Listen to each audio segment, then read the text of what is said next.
आज मैं आप सभी के सामने दो सच्ची घटनाओं का वर्णन करूंगी और आप इसे सुनकर बताइएगा कि हमें किस हालत में क्या करना चाहिए और हम कहां सही हैं कहां गलत। सबसे पहली घटना, एक बुक कॉपी की दुकान थी जिसमें दुकानदार बैठा हुआ था। अचानक उसके सामने एक ज़रूरतमंद आता है जो अपने भाई की शिक्षा की बात करता है।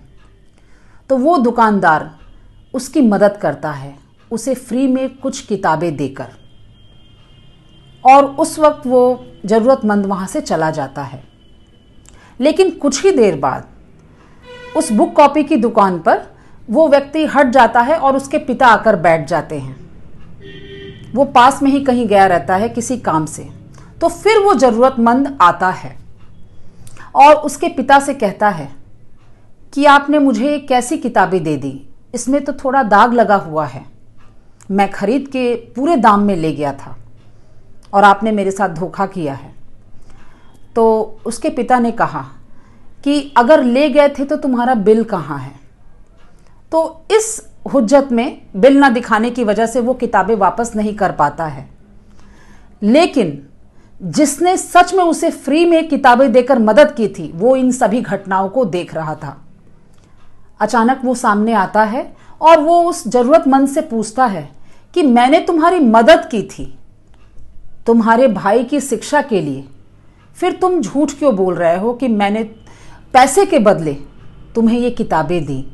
और क्या हुआ अगर थोड़ा सा उस किताबों में कोई दाग या डिफेक्ट है तो तुम्हें तो अपने मतलब से मतलब होना चाहिए और तुम्हें तो एहसानमंद होना चाहिए कि चलो किसी ने मेरी मदद कर दी है और मुझे उसका फ़ायदा उठाते हुए अपने भाई को पढ़ाना है। फिर जैसा कि आप सब जानते ही हैं कि जब इंसान की कुछ गलती पकड़ी जाती है, खासकर ऐसे लोगों की, तो बस वो हाँ ना करके चले जाते हैं। उस वक्त ऐसे लोगों में इतना भी गट्स नहीं रहता कि वो कहें कि हाँ मुझसे गलती हो गई, क्योंकि वो उनकी आखिरी गलती नहीं होती, उन्हें ये गलती जीवन भर दोहराना है। मैं आप सबके सामने दूसरी घटना का वर्णन करती हूँ। दिल्ली यूनिवर्सिटी के फर्स्ट ईयर में रजत शर्मा एडमिशन लेने आए थे और उस वक्त उनके पास फीस पे करने के पूरे पैसे नहीं थे। वो अपने सिक्के बार बार गिन रहे थे, लेकिन कुछ पैसों की उसमें कमी थी। और जैसे ही वो कैशियर के पास पहुंचे तो कैशियर ने उन्हें जोर से डांटा और कहा पूरे पैसे लेकर आओ।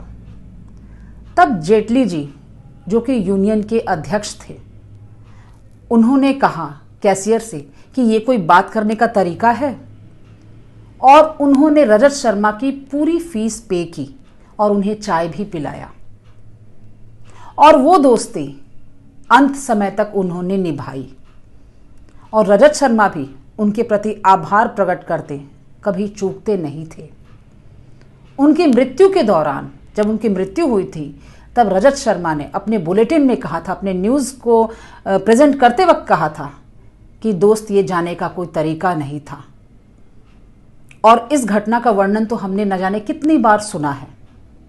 सोचिए, जहां लोग किसी की ईमानदारी को याद नहीं रखते, किसी की वफादारी को याद नहीं रखते, वहां ऐसे लोग भी हैं जो उस मदद का महत्व रखते हैं, जीवन भर एहसानमंद रहते हैं।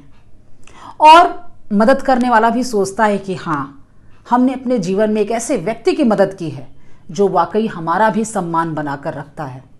और एक तरफ ऐसे लोग हैं जिनकी आप मदद कर दो तो वो आप ही को बेवकूफ़ समझने लगते हैं, जो कि मैंने पहली घटना में बताया। और ये दोनों ही सत्य घटनाएं थी। अब यहाँ जो हम एक बात कहते हैं कि हमें सबकी मदद करनी चाहिए, लेकिन मेरा मानना है कि मदद करते वक्त ये जरूर ध्यान दीजिए कि किसे वाकई सच में ज़रूरत है। और कभी गलती से ऐसे लोगों की मदद हो जाए जो कि आपको धोखा दे रहे हैं, तो नेक्स्ट टाइम से अवेयर हो जाइए। ये मत कहिए कि हमारा काम था मदद करना, हमने कर दिया, हमने तो अच्छा काम किया, लेकिन गलत व्यक्ति को मदद देकर हम कहीं ना कहीं गलत ही करते हैं, क्योंकि वो इसका महत्व नहीं समझता है। तो आप सब कमेंट करके बताइएगा कि आप सबको कैसी लगी ये बात और आप सबके क्या विचार हैं इस बारे में।